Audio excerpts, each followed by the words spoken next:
बंगाल के अंदर ऐसी लड़कियों को लाया जा रहा है और फिर डिबेट में बिठाया जाता है। और नाम मत लीजिएगा, हम नाम नहीं ले रहे हैं किसी का।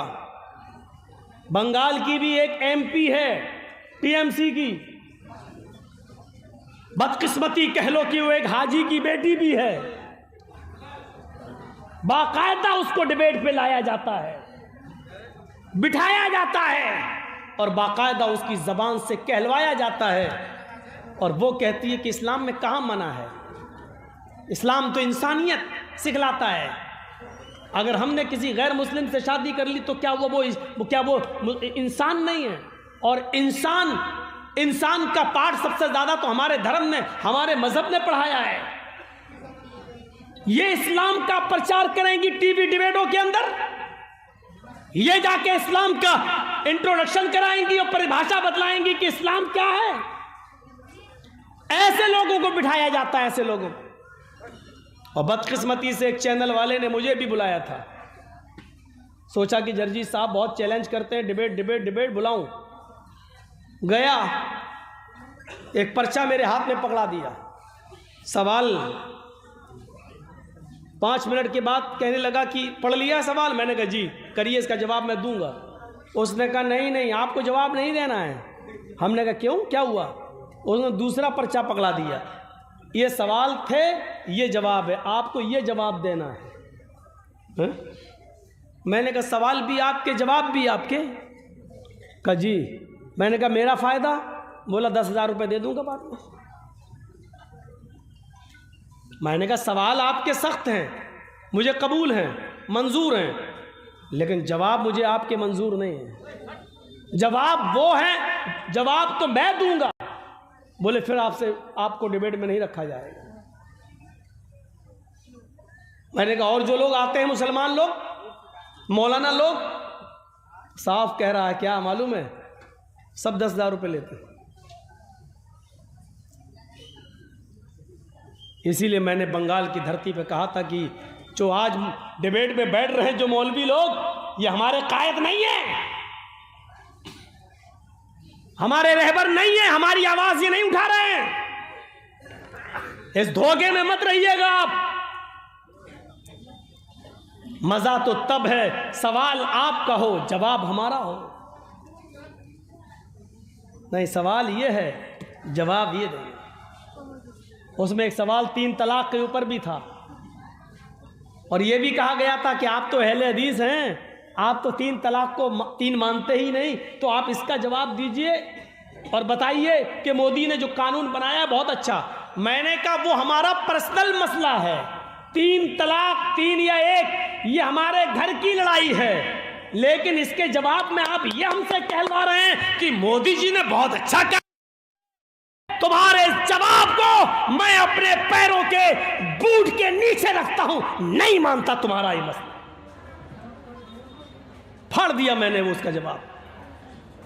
किराया भी मेरा गया, भाड़ा भी मेरा गया, उसने 1 रुपया नहीं दिया। सब दलाल पहुंचते हैं डिबेट के अंदर। और आप भी कान के पर्दे खोल लो, बिहार वालों, सुन लो और बहुत साफ लफ्जों में सुन लो। ये देश हिंदू, मुसलमान, सिख और ईसाई और सारी कम्युनिटियों से मिलकर बनता है और चलता है। अगर इस मुल्क के अंदर कोई हिंदू हिंदू हिंदू हिंदू चीखेगा तो ये देश बर्बाद हो जाएगा, और कोई दूसरा उसके अपोजिट आकर मुसलमान मुसलमान मुसलमान, हमारा हक, मुसलमान का हक, मुसलमान मुसलमान मुसलमान चीखेगा, तब भी यह देश बर्बाद हो जाएगा। इतना याद रखना, इस देश को कामयाबी तभी मिलेगी जो हिंदू और मुसलमान, सिख और ईसाई सबको एक साथ लेकर चलने की बात करेगा। इतना याद रखिएगा, आप भी बहुत बड़े धोखे में हैं।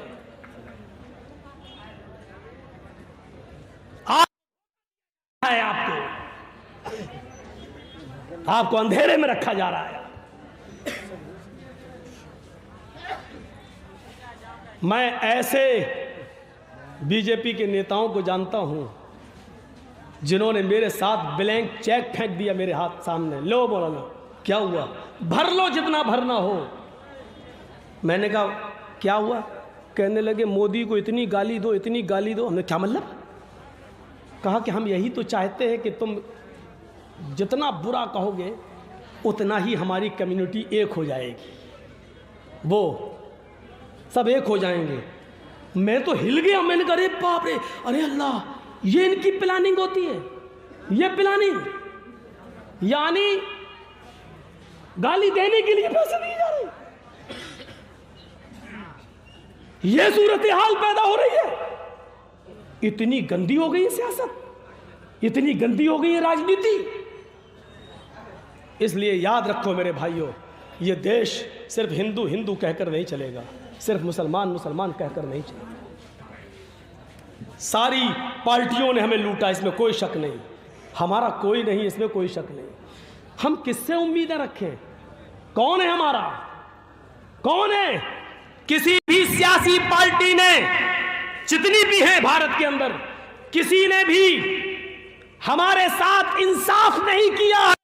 इंसाफ, लेकिन ये दौर अपना पूरा इंसाफ मांगने का नहीं है। ये वक्त ऐसा है जैसे मेरा पैर खराब हो चुका हो और उसको काटा जाना जरूरी हो, और डॉक्टर ने ये कह दिया जर्जी साहब अपना पैर बचाना है, या पैर को बचाने के चक्कर में अपनी जान बचाना है, या अपना पैर बचाने के चक्कर में अपनी जान को गंवाना है। जर्जीस को जान भी प्यारी है, जर्जीस को पैर भी प्यारा है, लेकिन जान बचाने के चक्कर में पैर कटाना ज़रूरी हो चुका है। इसलिए जर्जीस साहब हिम्मत बांधकर बड़े नुकसान से बचने के लिए छोटा नुकसान करने को तैयार हो गए हैं। साहब मेरा पैर काट दो, कम से कम मेरी ज़िंदगी रहेगी तो अपने बच्चों के सामने तो हम रहेंगे। ये सूरत हाल है आज हमारी,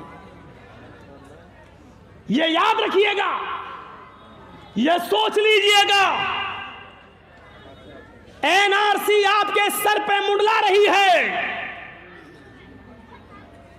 ये किसान आंदोलन में अगर कामयाब हो गए ना आज, तो ये मान के चलिएगा कि अब ये अगला निशाना फिर ये बोलेंगे इतना बड़ा एहतिजाज जब हमने नाकाम कर दिया तो अब लागू कर दो ये। और यहाँ अगर फेल हो गए तो उनको डर यही है कि अब फिर मुसलमान लोग कहीं फिर से एनआरसी और सीए के खिलाफ मोर्चा ना खोल लें और किसान भी उनकी मदद के लिए ना आ जाएं। ये सब हमारे सरों पे मुंडला रही है, ये सारी चीज़ें हमारे सामने मौजूद हैं, ये याद रखना।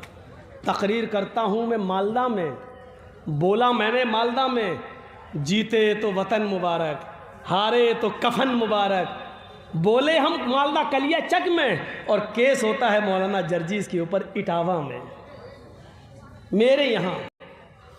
सोच रहे हैं आप? बोलते हैं यहाँ, केस होता है वहाँ, और केस होने के बाद आज तक अभी तक कोई वारंट भी नहीं आता है। धारा 153 लगी हुई है, यानी अगर साबित हो जाए तो 3 साल की सज़ा है इस जुर्म में, 3 साल की। इतनी बड़ी 3 साल की सज़ा जिस धारा में हो, अभी तक 1 साल हो गया, कोई सम्मन नहीं, वारंट नहीं, बस डराने के लिए 153A लगा हुआ है, 153, ताकि दोबारा आवाज़ ना खोली जाए। किसी पार्टी में अभी मैं शामिल हो जाऊं, किसी भी पार्टी में अगर मैं चला जाऊं, बीजेपी छोड़कर किसी भी पार्टी में चला जाऊं, तो अभी हम अंदर हो जाएंगे, अभी हम अंदर हो जाएंगे। क्यों? प्रेशर बनाने के लिए। देखो फला पार्टी बुलवा रही है,